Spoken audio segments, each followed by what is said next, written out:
Hi everyone, this is for developmental psychology. This video is a mini lecture for chapter 15, Adolescence Cognitive Development Perspective. Now I'm going to go through the slides pretty fast. I will try to keep tabs on which slide we're at. We'll stop and have a little bit of discussion and explanation for a couple of the concepts, but we will skip over a number of the slides, especially where there is redundant information. So we're going to start with logic and self. You can see egocentrism to abstract logic occurs between ages 11 and 18. And it's very true that we see a lot of cognitive developments with these egocentrism, both in abstract logic. We see brain maturation, the ability and participation within intense conversations. We see more challenges within schools. Also, teens take on moral challenges, not just their peers or their adults challenging them with morality, but they begin to consider it and become active in it. And we also see increased independence, both in terms of our expectations for adolescents as well as their expectations for themselves within society. Moving on to logic and self, adolescent egocentrism. It is very true that part of, or I should say a major facet of adolescent cognitive development is egocentrism. They do think of themselves as the center of the world, so to speak. So they tend to feel that they are more unique, special, and admired or disliked, much more so than they actually are. This can lead to basically the belief that everything, every action, every comment, whether or not it actually has anything to do with them, is actually a value judgment on them. And so they feel as though they are constantly being judged by others. This is part of our egocentrism. This is Valu. She wants to help record this video. So we are on the slide now, adolescent thinking, egocentrism. And so we have a few different ways in which egocentrism manifests within adolescence. The first we have is the personal fable, which is this belief that everything that is happening, that the adolescent thinks or experiences or does, happens around them. It's the first time in the whole of human history that this has been experienced.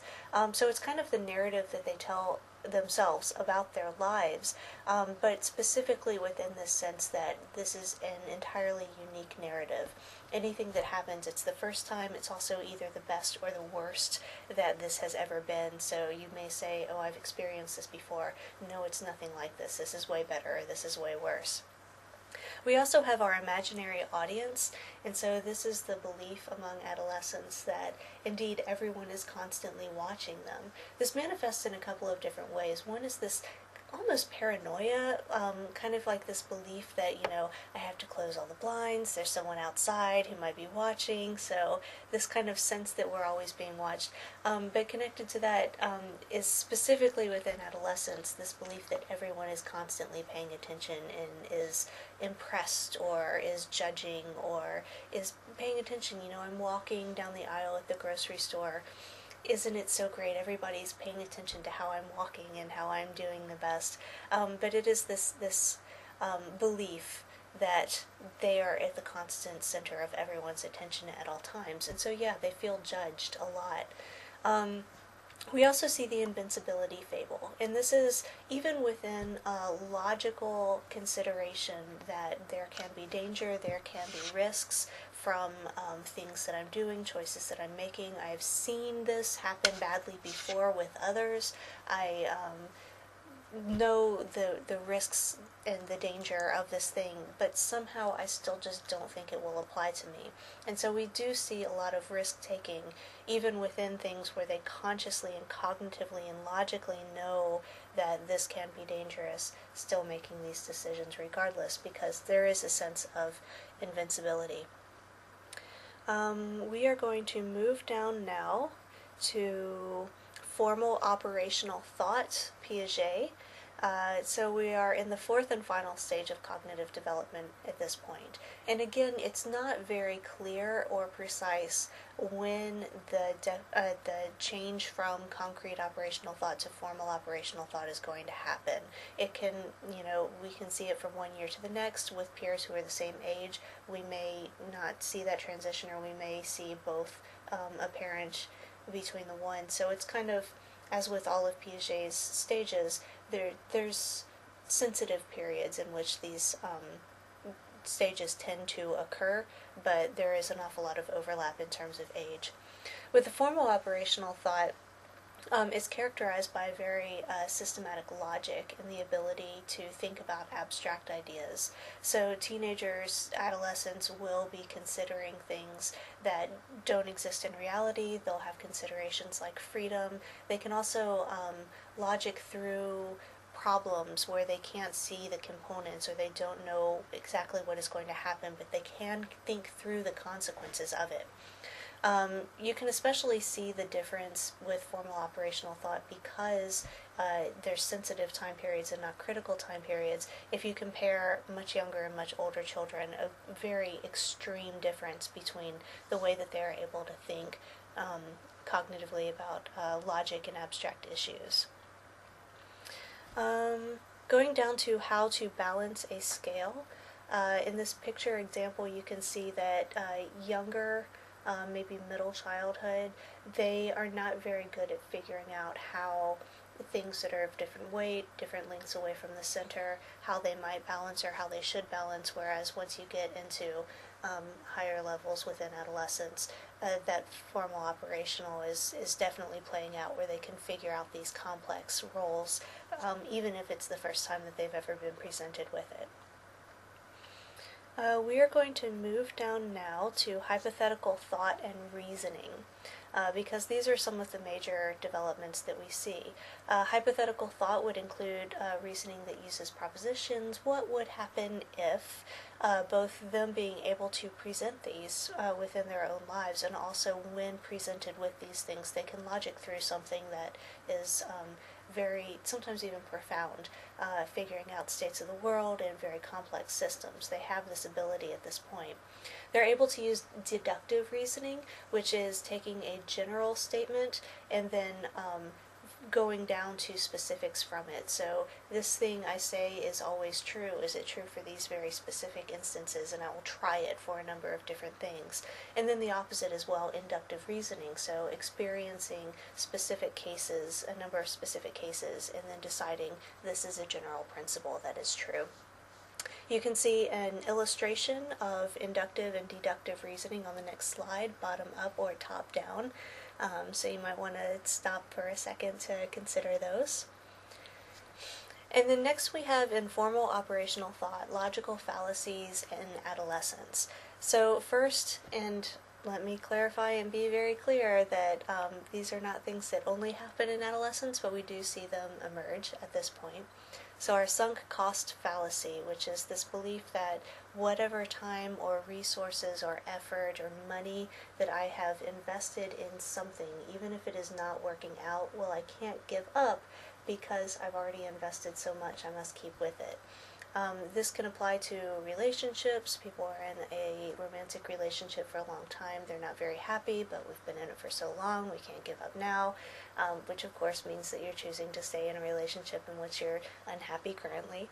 Or, I've spent so much money on my car, I can't give it up, I just had all of these repairs done, and so kind of investing ourselves within this. So this is the sunk cost fallacy that we start seeing at this point. And also our base rate neglect. This is connected with our egocentrism that we talked about before. So the person ignores the overall frequency of some behavior or characteristic because it doesn't apply to me. Even if this is very common for everyone else, well, it wouldn't happen if I did it. I would be savvier, I would be better, I would make better choices, I would manage better, whatever. Let's move down to our intuitive and analytic thought. This is the next slide with adolescent thinking, the next two slides it looks like. So first with our intuitive thought, this would be kind of the irrational hunch, I have a gut feeling that this is happening emotionally, this makes me feel this way. And then also the analytic thought would be having more logic and rationality involved in decision making, so thinking through risk, benefit, cost, reward, sort of things. Within psychology, we use a dual process model, which means that we use both of these things for decision making. Even as we may, as adults, more value the analytic reasoning, we use intuitive reasoning an awful lot. The ability for both of these emerges very strongly in adolescence, and so we're able to see those moving forward. Moving down now to changes in age, you can see that adolescents especially rely on intuitive thinking. And then as we get older, into the later stages of adulthood, we rely much more on analytic thinking. Once again, this isn't an all or nothing. There are plenty of adults who use intuitive thinking, and adolescents are certainly capable of analytic thinking. However, we do see a tendency toward one and then later toward the other. In part, this is because as we get older, we do have better impulse control.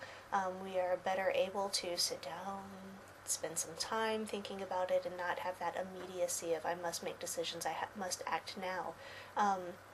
Also, getting older, you have more experience based on what is what are possible risks, what are possible outcomes, what have I seen happen before, and so all of this feeds into the ability and the preference for analytic thinking. Whereas when you're younger, you're thinking more impulsively, I will need to make a decision I need to do now, and also having less experience in life. Now we are down a few slides to look before you leap. This is looking at a graph that shows the difference between impulsivity and sensation seeking. We do intuitively think that these things might be related, but you can see that they're not actually particularly related in terms of our development. So impulsivity continues to decline all the way throughout adolescence until it kind of, I guess, the opposite of plateaus down at the bottom as we reach emerging adulthood. However, sensation seeking continues to have this kind of overall trend of going up and then slowly coming back down throughout adolescence and emerging adulthood, so that they're not exactly the same thing. People are not sensation seeking based on impulsivity. These are two different drives. Now we're skipping over a number of the slides with technology, although I do want to point out that the adolescents of today and young adults, emerging adults, and to an extent some adults are digital natives. They are technological natives. They have been using these things their entire lives. To them it is common sense because it has always been there. And a great portion of their lives is tied up within technology, both in terms of their academic lives, their social lives, even their family lives are connected with these things. Now we're going down to technology and cognition, cyber danger, because this is, because technology is such a major part of their lives, the things that go along with it also must be considered. For example, bullying doesn't just happen in interpersonal social spheres, but also online. We can also see where people gain benefits, they can learn an awful lot, they can find others who are like them if they are struggling with different issues, if they have self-esteem. However, because of the belief that everyone is constantly paying attention to them anyway, and they have this personal fable that everything is new to them and they are so special, adolescents will sometimes share everything online without thinking through possible consequences. Going to the next slide, cyber danger, cyberbullying. Obviously, we have a new realm for bullying, and this has been an awful lot in the media because it has led to suicides and a lot of harm among teenagers. The anonymity of a lot of technology allows people who might normally repress some of their more negative tendencies toward harming others due to social influences. If you remove those social influences, they no longer repress that, and so it can bring out the worst in people. as well as the best. I don't want to say that all technology is evil. However, there is a possibility for very destructive behavior, and certainly among teenagers who spend, number one, so much of their lives within technological realms, but also who are struggling with all sorts of other things that we've been talking about in class. It certainly becomes an issue. Moving down to texting, cyberbullying can happen through social media as well as direct communication one-to-one and forwarding text to others, so things can go viral. And our next slide, specifically with sexting, teenagers are enacting their sexual urges and everything within this online realm, but of course anything that has been recorded can never fully be erased, and so it can get shared around, and we've seen a number of these problems happen. It's also legally in some places still considered child pornography. Even if a person who is a minor takes a picture of themselves and shares it, they are creating and distributing child pornography. So yeah, that can be a problem. Moving now down to teaching and learning definitions and facts. So secondary education is what we typically call high school. It is literally what comes after primary education, which is typically elementary school. We also have middle school or junior high.